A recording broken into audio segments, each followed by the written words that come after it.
It is a significant opening. This could be the offset chamber. Another anomaly is this one in the northern tip of the swamp. This could be the Jack Adams box.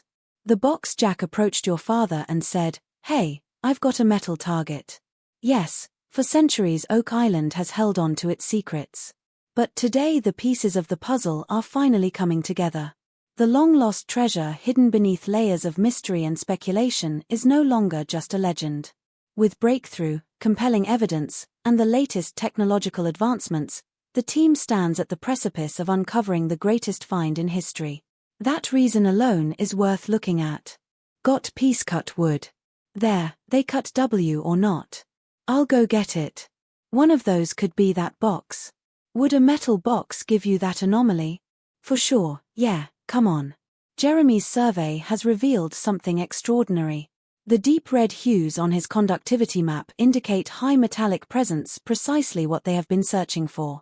The team theorizes that this could be the infamous Jack Adams box, long rumored to hold valuable artifacts. The data suggests a metal target buried deep within the swamp, aligning perfectly with historical accounts. With excitement building, the team knows they are closer than ever. The eye of the swamp, once dismissed as a natural formation, is proving to be something much more. Years ago, a mysterious rock formation hinted at human intervention. And now, with Jeremy's findings, it's clear, a man-made structure could be hiding something of immense value. Was this one in the northern tip of the swamp? You see all this blue, and there's that nice little circular, moderately high conductivity feature that's above the eye. The evidence doesn't stop there. At the Money Pit, the team's sonar scan of borehole L15 has just revealed a massive void 150 feet below ground. The images confirm an enormous linear cavity, far too structured to be a natural formation. Okay, now we're getting an image coming in. Whoa, that's a good opening. It is a significant opening. It's pretty distinct, yeah. Could this be the legendary offset chamber rumored to house the treasure? The sonar data suggests well-defined walls, possibly constructed by those who left the treasure behind. As the high-definition images process, one thing is becoming undeniable: they are staring at a tunnel. A man-made tunnel. The of this tunnel is game-changing. It stretches far beyond the borehole, suggesting a passageway leading to something monumental. The signals to the east and west indicate solid material, possibly wood or a disturbed chamber, further supporting the idea of a hidden vault. The excitement is electric. This isn't just another anomaly. This is the breakthrough they have been waiting for. The treasure is within reach.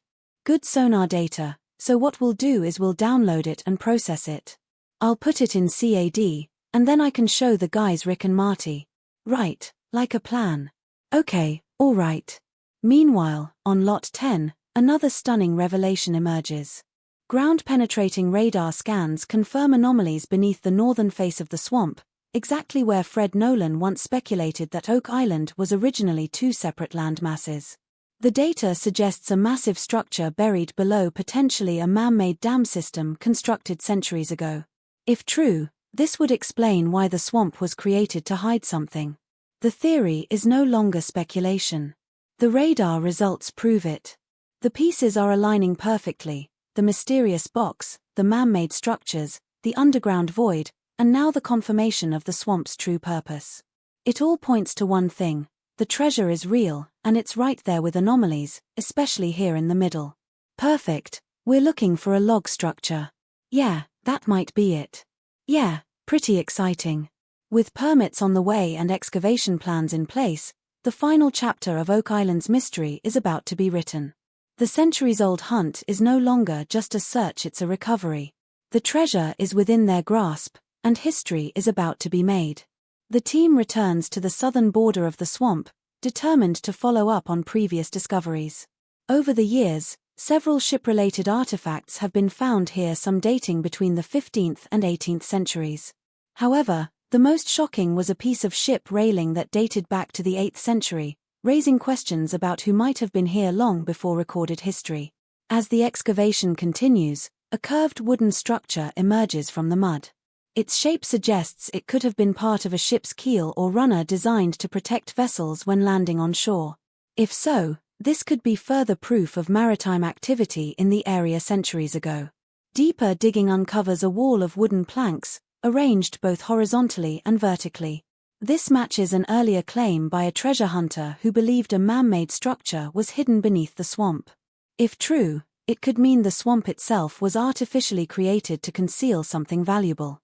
To better understand the find, a geoscientist is called in.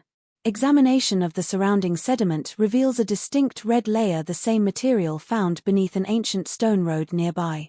This suggests a connection between the two structures, possibly dating back hundreds of years. The team believes the swamp was once a loading platform, with a stone road leading to a hidden vault. This theory gains traction when they uncover an ancient map hinting at something buried beneath the island. Calling in Zena Halpern, they examine two maps, one dating back to 1179, proving Oak Island was known long before modern times. A mysterious dot labeled Rodon suggests a link to Henry Sinclair's 1398 expedition, and possibly the Knights Templar. Theories of pirate treasure, lost manuscripts, and Marie Antoinette's jewels have swirled for years. But the Templar connection remains strong with cryptic engravings on Zena's maps. The team gathers, believing they may be closer than ever to solving the 229-year-old mystery. One map depicted all of Nova Scotia, which was pretty cool by itself, but it was the French map from 1347 that truly raised eyebrows. Words in French, surely that means something, right? Maybe the French were here before anyone else. Who knows? The fact that these maps featured words like anchor and valve only made things even weirder. No one really knows what these words mean in this context. But one thing was clear: they just added to the island's ever-growing list of questions. The Lagunas and their crew knew one thing: whatever they were dealing with, they weren't backing down. Standing near the old hatch, the team knew this was about more than treasure, it was about finding something buried deep in the past. Tracing old maps to find the next clue, the crew's morale was surprisingly high, even if they were struggling to make sense of everything. It wasn't just about finding treasure anymore, it was about solving the problem of Oak Island. And the deeper they dug, the more they realized that whatever things the island held were most likely underground. The treasure might have to wait, but the quest to understand the island's history was just as captivating for them.